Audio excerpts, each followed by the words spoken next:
বাইরে বেরোবে না? কেন? এই ড্রেসটা খারাপ কোথায়?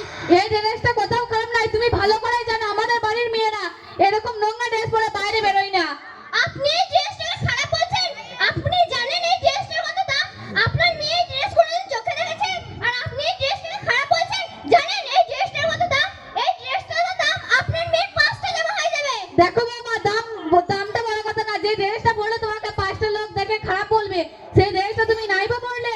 কে কি বলছে সেটা আমার দেখার কাজ নেই। আমি শহরে থাকা মেয়ে, আমি ছোট থেকেই মডার্ন ড্রেস পরে বড় হয়েছি, আর আমি আপনাদের মতো গায়ে পোশাক পরতে পারবো না। বৌমা, আমি যদি আগে জানতাম তুমি যে এতটা নোংরা মেয়ে, তাহলে আমি আমার ছেলের সঙ্গে তোমার বিয়ে দিতাম না। আর তাছাড়া আমার ছেলের সঙ্গে তোমার বিয়ে দিয়ে আমার ছেলের মান সম্মান সবই তো ডুবিয়ে দিয়েছো। কপালটা তো আমার খারাপ যে আপনাদের মতো চাচা ফ্যামিলিতে পড়েছি। কি ব্যাপার, এখানে তো হইচই হচ্ছে কেন? তো দেখ বাপ, তোর বউয়ের সাজ পোশাক দিন দিন খারাপ হয়ে যাচ্ছে, কিছু বলতে গেলে মুখে মুখে তর্ক করছে। তুই আবার মৌলভী সাহেব, তোর পাড়ার একটা মান সম্মান আছে তো? আমি তখনই তোমাদেরকে বললাম যে আমি ওই মেয়েকে বিয়ে করব না, তাও তোমরা আমার জোর করে বিয়ে দিলে। ঠিক আছে, ও আসুক, ওকে বুঝিয়ে বলছি। আরে ওই তো বান্ধবী না, যাই একটু কথা বলে আসি। হাই, হ্যালো, কেমন আছিস? ভালো আছি। তা যাই বলিস, কাজের ফাঁকে বান্ধবীর একসঙ্গে দেখা করে খুব ভালো লাগে। কি রে, তুই আবার মন খারাপ করে বসে কেন? না তোর আবার মৌলভী সাহেব তোকে কিছু বলেছে নাকি? না রে, ও কিছু বলেনি। ও ঠিক আছে, যত জ্বালা হয় শাশুড়িটাকে নিয়ে। আমি যাই করি তাতেই বাধা দেয়। ওই বুড়িটার কদিন বাঁচবে? বাড়ির মেন লোকটা তো ঠিকই আছে। লে লে, এত ভেবে লাভ নেই, দুদিনের পৃথিবী, একটু এনজয় করে নে। আমার একটু কাজ আছে, আমি আসছি, আবার কাল দেখা হবে। আমি এখন দরজাতে বেরোবো, মৌলভী সাহেব এখন নামাজ পড়ছে, দেখলে কাজ চলে যায়। আসসালামু আলাইকুম রাহমাতুল্লাহ। আসসালামু আলাইকুম রাহমাতুল্লাহ। দেখো, তোমার কোনো পার্সোনাল জ্ঞান নেই। আমি এখানে নামাজ পড়ছি আর তুমি এখানে বসে বসে ফোন ঘাঁটছো। তুমি নামাজ পড়ছো তো আমি কি করব? তোমাকে কি আমি নামাজ পড়তে বাধা দিচ্ছি? হ্যাঁ, সে তো বলবে, একজন মুসলিম ঘরের মেয়ে হয়ে নামাজ তো পড়োই না। এসব বন্ধ করো, রাস্তাঘাটে বেরোনোর জো নেই। সবাই বলছে নাকি তোর বউ সিগারেট খায়, এসব শুনতে ভালো লাগে বলছো? শোনো, ছেলেদের স্বাধীনতা আছে আর মেয়েদের কোনো স্বাধীনতা নেই, তাই আমি যেরকম সেইরকমই থাকবো। এতদিন ধরে তো কিছুই বোঝাতে পারলাম না, আজকে আবার কি বুঝাবো? তোমার যা ইচ্ছে তাই করো। হ্যাঁ, আমি আমার মাকে ফোন করে বলছি, মা তুমি তাড়াতাড়ি চলে এসো, আমাকে এই জেলখানা থেকে নিয়ে যাও। দাঁড়া মা, আমি এখনই যাচ্ছি।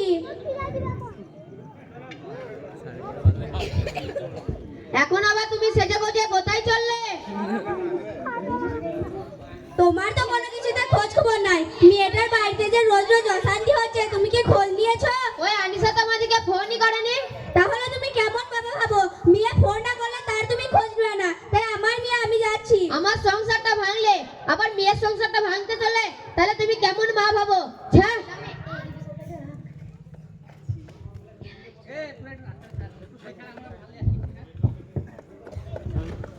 বৌমা, আজ আবার সকাল সকাল তুমি কোথায় যাচ্ছ? আমার মা আসছে, তাই আমি বাজারে যাচ্ছি। তোমার মা আসছে, তুমি কেন বাজারে যাচ্ছ? তোমার স্বামীকে বলবে, ও সব এনে দেবে। কেন? আমি গেলে সমস্যা কোথায়? সমস্যা কোথাও নাই, তুমি এই বাড়ির বউ, আমি তোমাকে কোথাও যেতে দেবো না। ছি, এই জেলখানাতে কেউ মানুষ বাস করতে পারবে না, আমি এই বাড়িতে থাকবো না।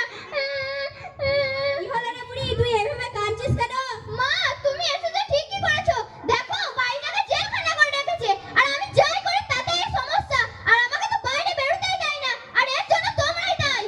এসব কি হচ্ছে বিয়ান? রোজ রোজ আমার মেয়ের সাথে খারাপ ব্যবহার করেন কেন? দেখো বিয়ান, আমরা মধ্যবিত্ত করে বাস করি, আমাদের একটা মান সম্মান আছে তো। তোমার মেয়ে প্রতিদিন এরকম নোংরা নোংরা ড্রেস পরে বাইরে বেরোয়, কিছু বলতে গেলে মুখে মুখে তর্ক করে। ও এখন ছোট আছে, ও এখন পড়বে না তো কখন পড়বে? আপনার মতন বয়সে ঠিক হয়ে যাবে। সে তো বয়স হলে কি হবে দেখে বুঝতেই পারছি, তা আপনারও তো বয়স হয়েছে, আপনি বা কি পরিবর্তন হয়েছেন বলুন তো? যেমন মা তার তেমন মেয়ে। চোখ পুরি, বড়দের মধ্যে কথা বলিস না। দেখছো মা, মা মেয়ে তোমাকে ছাড়ছে না, তাহলে আমি এই বাড়িতে কি করে থাকি? তাই তো দেখছি, তোকে আর এখানে থাকতে হবে না। হ্যাঁ মা। দেখো বিয়ান, এটা আপনি ঠিক করছেন না। ও এখন যাক, যখন ভালো বুঝবে আবার ফিরে আসবে।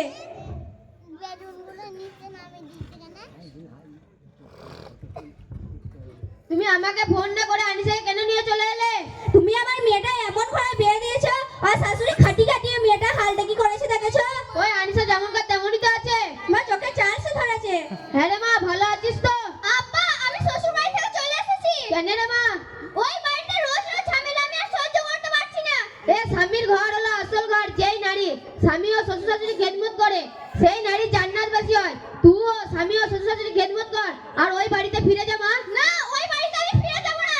এই বাড়িটার মধ্যে ফিরে যা মা। এইবারে যাচ্ছি। এইবারে যদি ঝামেলা হয় তাহলে আমি ডিভোর্স নিয়ে চলে আসবো। ঠিক আছে মা, এই বাড়িটার মধ্যে যা।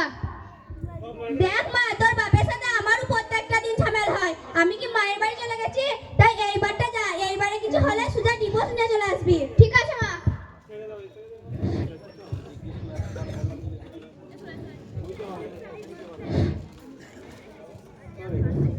কি ব্যাপার, চলে আসলে যা?